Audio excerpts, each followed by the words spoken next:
Good morning and welcome to the Point.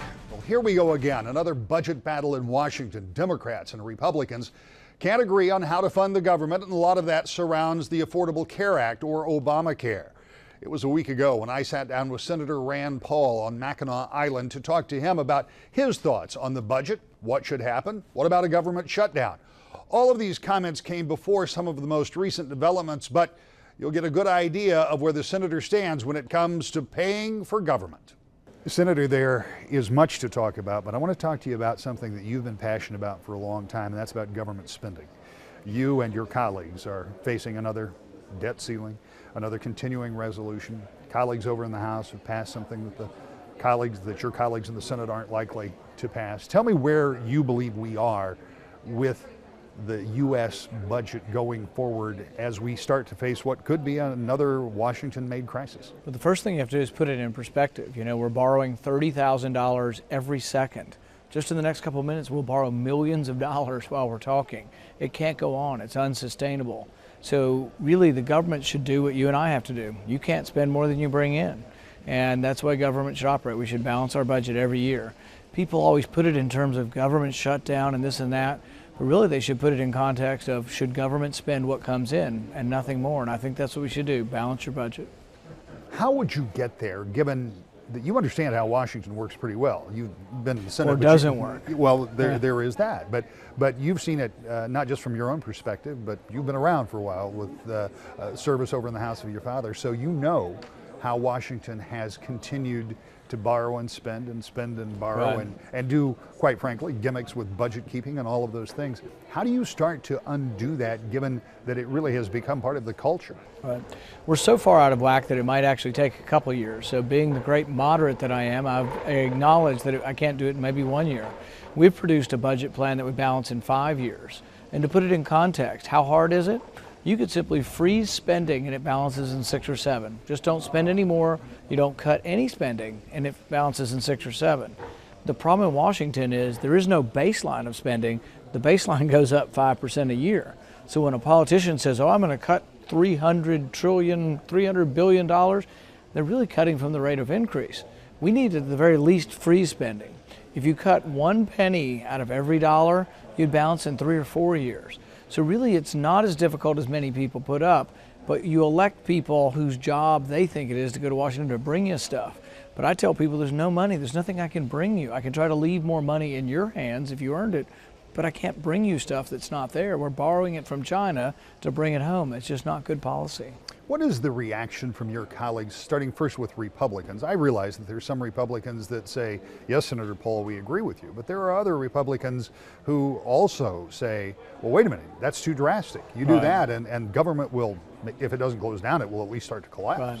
Well, and the thing is I kind of acknowledge that. I don't want to shut down government either. Shutting down government's a bad way to sort of run the government, because all of a sudden someone not getting their Social Security check, not a good idea. But the thing is we need to plan in advance so we don't lurch from deadline to deadline. Part of our problem is we've got a deadline next week. This isn't the time really to sort of be having the discussion. It should have been 2 months ago, 3 months ago. And I think if we did it in advance and not lurch from deadline to deadline, we wouldn't have to worry about government shutting down. But the problem is, see, the other side, the Democrats control the White House and the Senate. They don't want to cut any spending. All they want to do is raise taxes, and actually they're fairly content with deficits. And we can't go on that path, but we don't control the Congress or the presidency, so we are somewhat at an impasse with limited things we can do unless we try to hold their feet to the fire, and that's kind of what we're trying to do now. Well, we know that a debt ceiling increase is something that the Congress is going to have to deal with. It seems likely that in the Senate there will be the votes to do that. Are there votes to do that in the House? What I've been trying to say is we should pass a legislation that says we won't default. We should pass legislation that says we should continue paying Social Security checks, continue taking care of Medicare, continue paying the troops. It's about 5 or 6 basic functions that almost everybody, Republican or Democrat, agrees that we should continue doing. But that's the legislation we should pass, but then we should hold off on raising the debt ceiling. If you didn't raise the debt ceiling, it doesn't mean you default on your debt. We bring in taxes about $250 billion a month. Interest payments about $30 billion a month. There's plenty of tax revenue to pay interest. You should never default. But what happens is when push comes to shove and we say, let's don't advance more money on the credit card, the president says, oh, you want to default. Well, that's just untrue. He's doing that. He's using demagoguery to try to get his way. I don't want to default on the debt. I want to continue paying the debt, continue paying for Social Security, but if you did not raise the debt ceiling, what it would mean is you'd have to balance your budget. You'd only be able to spend what comes in. That's really what we ought to be doing anyway. How do you get your point of view, one that talks about that penny from every dollar, or one that talks about not raising the debt ceiling but setting a parameter that says you won't default? How do you convince people who are fundamentally opposed to that way of thinking? We have to get new people. For example, you have 2 U.S. senators in Michigan. They are steadfastly opposed to a balanced budget amendment. They're steadfastly opposed to cutting any spending. As long as you have 2 senators from Michigan who vote that way, we won't ever balance our budget, because you need 2 senators from Michigan who will vote to balance the budget and vote not to spend money we don't have, and who won't vote to keep borrowing money from China. Sometimes we borrow money from China and then we send it to Pakistan. So we are sending money all around the world that we don't even have, but every time I've had an amendment come up on these, your senators from Michigan oppose me. Let's talk for just a minute. You brought up Pakistan. You have obviously talked about borrowing from China. Let's talk about the United States internationally, because you have a different view of how we should approach the globe, starting with what we should be doing with our military. I tend to be in favor of what the Founding Fathers wanted. They said in the Constitution that the initiation of war, the engagement of your enemy, should be voted on in Congress. That's why something extraordinary happened last week. We actually had a debate in Congress, and guess what? People don't want to get involved in the Syrian civil war, and I think Congress wouldn't have voted for it. So we had something extraordinary. We stopped our country from going and getting involved in another messy Middle Eastern war, because we did the right thing. We went to Congress. I think that's the way it should always be. Unless we're attacked, or unless we're in imminent danger of an attack, you come to Congress. You have to ask for permission. That's the way our Founding Fathers intended it. Would you realign troops if it were up to you? Not as a single senator that it would be, but we had this conversation. We talked last week. There are some who say that there is money to be saved and security to be gained if the bases around the globe were, if not all closed, at least greatly defunded. Some of the setting of the bases were done 40, 50, 60, even 70 years ago now. So I think we do need to reassess where we have them. I think we need to have the strongest national defense that we can possibly have to deter people from attacking us. People need to know if they attack us, they'll be repulsed and defeated with overwhelming force. But that doesn't mean we always have to be involved in every civil war. It doesn't mean we have to have troops everywhere around the world. Having troops, 100,000 in Afghanistan, 100,000 in Iraq, is very expensive. I was in favor of going into Afghanistan, but I think we've won the war, we've defeated the Taliban, we've gotten bin Laden. I think it's time to come home. Troops in Europe, I think that some of the troops in Europe could be reduced. We have been doing some of that, and I think as we do it, our allies could pick up more of the expense. When you look at the long-term prognosis for the United States, obviously you're very concerned about constitutional adherence, you're very concerned about dollars and cents. What is it that is the most pressing issue that you as a United States Senator or any elected official should be doing today? The debt. The debt is unsustainable, and like I say, borrowing $30,000 a second, we're basically borrowing from our kids and our grandkids. It's immoral, it's unconstitutional, it's wrong-headed, and it has to stop. It can stop either gradually when we start doing the right thing by trying to get, entitlements on a more sound basis, or it could happen abruptly with the destruction of a currency or runaway inflation and default. And so I don't want it to happen where we destroy the economy in something terrible like the Great Depression. I want us to start very gradually doing the right thing. We could fix Social Security, we could fix Medicare, they can be fixed, but you have to get started on the reforms, and you can't be afraid of reform. Coming to Mackinac Island is never a chore for those of us who get the opportunity to do so. What brings a senator from Kentucky to a little speck of ground in the middle of the Great Lakes? I heard everybody's been to Mackinac Island, so I had to see it for myself, and it is beautiful. The water, I played golf on your golf course here this morning. Hotel is beautiful, 150 years old. And there's some politics going on, so politicians are drawn to politics. It's a big enclave, there'll be a couple thousand Republicans here listening to people, and I want to talk about how we grow the Republican Party bigger. One of the points of that question is clearly that when people decide to run for president of the United States, they come to this conference. Oh, really? Oh, I hadn't heard that. So my question is to you, should I read into that you are at very least considering that possibility? We are considering it. I haven't made a decision and won't for about a year, but I also want to, whether I do or I don't run, I want to figure out how we grow the Republican Party bigger.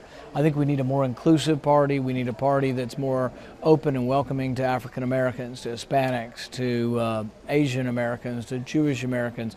We need to do better with a much more diverse America.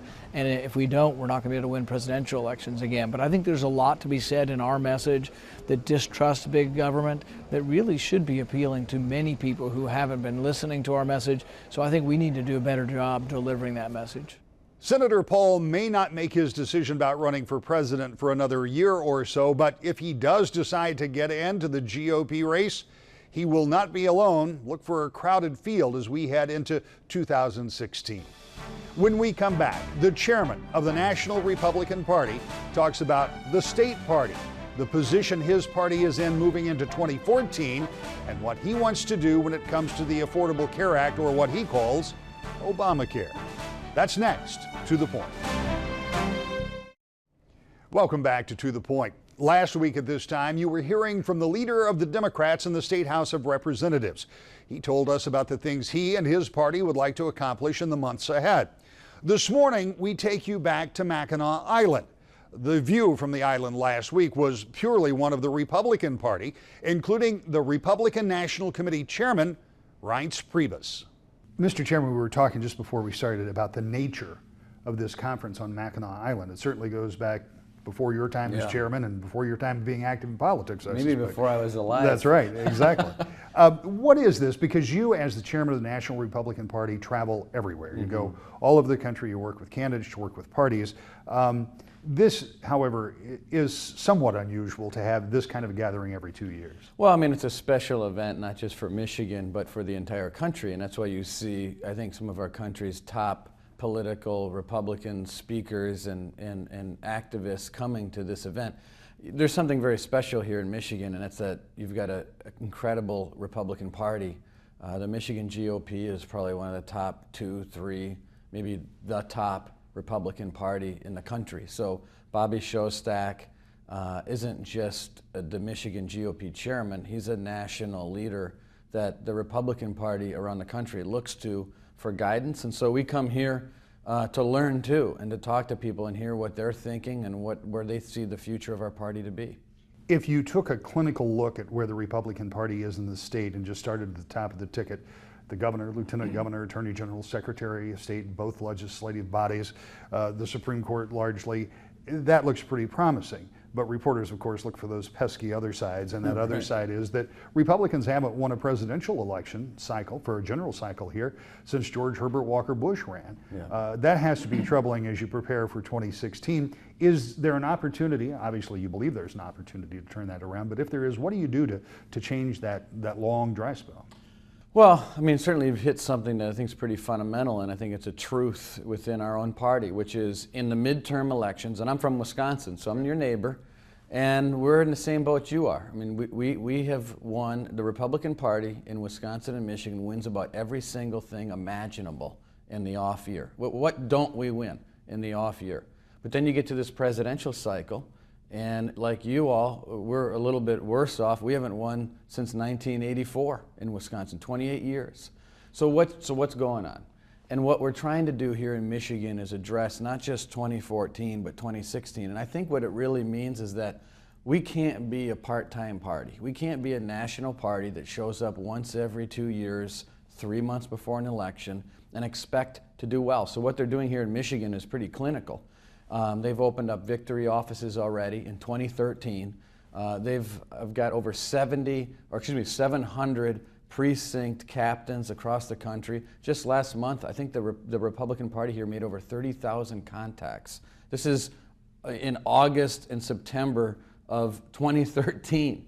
And the idea is if we become a full-time party on the ground, in communities, block by block, we can get to voters that not just show up in 2014, but get to those voters that might only show up once every 4 years. And I think that's really the fundamental change in our party, and Michigan's leading the way. There are changes in this party that are easy to see as an outside observer, and I'm sure they're much more clear to you working closely within the party. But there are a number of things that we have seen start to shift, and they're playing out on the national stage, even as you and I sit here. Republicans in the House once again voted to move along a continuing resolution without funding the Affordable Care Act, something that's liable not to go very far by the time it gets over to the Senate. Is that kind of continuing argument, and some of that argument within your own party, is that difficult for the party to withstand when you have the desire of some people within the party to stand their ground and not give an inch on what they call Obamacare, and also the political reality that at some point the government will get funded? Well, I mean, I think the fundamental issue is on the issue of Obamacare, and I'll get to the political side, which is basically the point of your question. But on the issue of Obamacare, the deal there is the president himself has already said to the American people that this act is half broken. In other words, what he said is that the employee side of that mandates that employers comply with the insurance mandates spelled out in Obamacare isn't workable. So that's on hold. But what he hasn't done is now you have the employee side that says you have to comply with the provisions of Obamacare, but the employer side is suspended because the president said it's half broken. So it comes back to the fundamental question to the legislators: is it appropriate to use taxpayer money to fund something that the president has already admitted is half broken? And I think that whether you're Republican or Democrat, the answer to that should be no. So within our own party, it really is not a divisive issue at all, because it's unanimous that we ought to not move forward with Obamacare. And beyond that, on the issue of the employer side and the employee side mandate issue, 80% of the American people agree with the Republican Party. This is a ringer for us. This is a winner for the Republican Party. So I think that it's something that actually unifies our party, and it actually puts Democrats in states that are up for election in Montana, in the Senate, in South Dakota, Arkansas, Louisiana, West Virginia. Those Democrats now in the Senate are going to have to make a decision. What do? So if they vote to fund Obamacare, then they're going to have to go back to South Dakota, or at least in Arkansas and Louisiana. They're going to have to go back there and explain that to the people there in a state that Barack Obama didn't win 42% in. So they'll take their vote, and we'll put them on the line. We want to force them to vote, and then we're going to let them decide what they want to do. And then if they decide to vote for Obamacare, then we're going to wring it around their neck back home for the next year and a half. Does that end up being a major player in the next election cycle? I mean, you just said you're going to wring it around their neck for the next year, so obviously you think it's going to play some places. Is it going to be a large factor in all of the deciding elections across the country? I think in 2014, we're going to tattoo it on any Democrat's forehead if they're for Obamacare, because this is something that the American people don't want. And politically, it's a winner for us, it's a loser for them, and unfortunately, it's a big loser for the American people. So we're going to make sure that every American knows where every single candidate stands on Obamacare, and that's what we're going to do. I think it's the #1 issue in 2014. Where does immigration reform play into the Republican Party's plan? Because just after the last election cycle, you and others said that you did want to do some type of outreach. You did want to make sure. Republicans like to talk about a big tent, but some suggest that tent needs a little more room in it in some cases, or at least it has vacancies where you would like to be able to fill in. What does immigration reform mean in terms of your strategy moving forward, and where are we on immigration reform? Because with so many other things happening in Washington, it seems to have lost the bully pulpit, at least for now. Well, I think that I'm one of these that believe we need to overhaul all of our immigration laws. And so, I mean, we've called for that all year. People like Marco Rubio and Paul Ryan have really led on this issue. Now, not everyone agrees, and that's okay. But I don't think that this would be even an issue that you and I are talking about if it wasn't for Republicans like Marco Rubio and others that say, look, we need to do something here pretty drastic to improve a broken system. And I do think that it is a major issue in winning over the Hispanic vote. But I think more than that, when you say things like self-deportation and you don't show up in Hispanic communities but for 3 months before an election once every 4 years in only 10 states, I think fundamentally it's not just one particular thing that causes problems, but I think collectively in presidential years we do have an issue that we need to address. And that's what the Michigan GOP is doing here on a year-round basis in Michigan. And that means getting into Hispanic, African American, Asian communities on a year-round basis to make the case for the Republican Party and what freedom and opportunity is all about. I think all of that together helps us improve our position with Hispanic voters. And I'm not suggesting that we're going to carpet the world, but the point is, instead of getting 27% of the vote, if we work really, really hard for 3.5 years, and you've got a great candidate, you know, the question, can we get 35? Can we get 36? And I think we can. And if we do that, I think we're going to be very successful in the next run. I hope to have the opportunity to sit down and talk to you before 2016 because there'll be a lot of dynamics that will change. Yep. But talk to me about 2014 as Sure. we wrap up this interview. Republicans control the U.S. House of Representatives. The numbers say that if everything went really well, you could control the U.S. Senate, but that would be an almost perfect election cycle to make that happen. What are your odds of being able to control the Senate after the 2014? Well, I think it's better than 50-50. I mean, I feel like we're better than a coin flip, but I agree with you that it's not going to be easy. But if you look at here's what you need to see. You have a smaller electorate. Midterms are much more issue-driven, so they tend to favor our party. I mean, we tend to win on issues of the economy and jobs, which are driving the electorate right now. But if you look at the states that are competitive for the Senate races, Alaska, Montana, South Dakota, Arkansas, Louisiana, West Virginia, and then you have to hold in Georgia, you have to hold in Maine. That's very doable considering that all of those states outside of Maine, the president didn't receive 42, 43% in. So just that alone gives you a pretty good shot at it. Then you look at the candidates that we have in place. They're top-notch people who have been elected for many years and understand what they're getting into. Where does Michigan's race play into that equation? That's to me a question of, number one, candidates, which I'm pretty excited about what you've got in the field right now. Obviously, it's going to be a question of money, it's going to be a question of message, and it's going to be a question of ground game. In all of those categories, Michigan is looking very, very strong and picking up a seat here in the off year. And the reason I say that, and I'm going back to something I said twice already, is I think that the Michigan GOP ground game right now is the best in the country. And I think you've got a party that's very, very committed to the blocking and tackling in the neighborhoods and the communities across Michigan to win this thing. And I think you pick up a seat here. But you know what? It's going to be a lot of work, and we're prepared to roll up our sleeves. Republicans, like Democrats, have a lot to do between now and November of 2014. Every single seat in the state House and Senate up for grabs, that U.S. Senate seat being vacated by Carl Levin, of course, Governor, Lieutenant Governor, Secretary of State, and Attorney General. It'll be a big race, and we'll follow it all the way through. We'll be back with more To the Point in just a moment.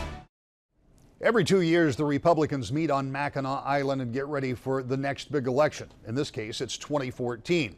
One of the things we did here on the island was just short of an announcement from Governor Rick Snyder that he will seek that office again. I'm really excited. I'm focused right now because I hope you think I'm really focused on being the best governor of Michigan and keep going on that one. So I'm going to keep going. I really appreciate the opportunity to be with you, though. I hope you're fired up. And that's why I ask about the background of all of you, to say thank you to all of you. For 2014 to happen, we need you. And we need you to go get your friends and neighbors involved. Well, this morning you heard about the aspirations of some Republicans, both on the national level and on the state level. But before they get to any of those goals, Democrats will have something to say. Former Congressman Mark Schauer has already announced that he'll be running for governor as well. And of course, we'll be following Decision 2014 through the primary and all the way through the general. I hope you'll join us every Sunday morning. To the Point.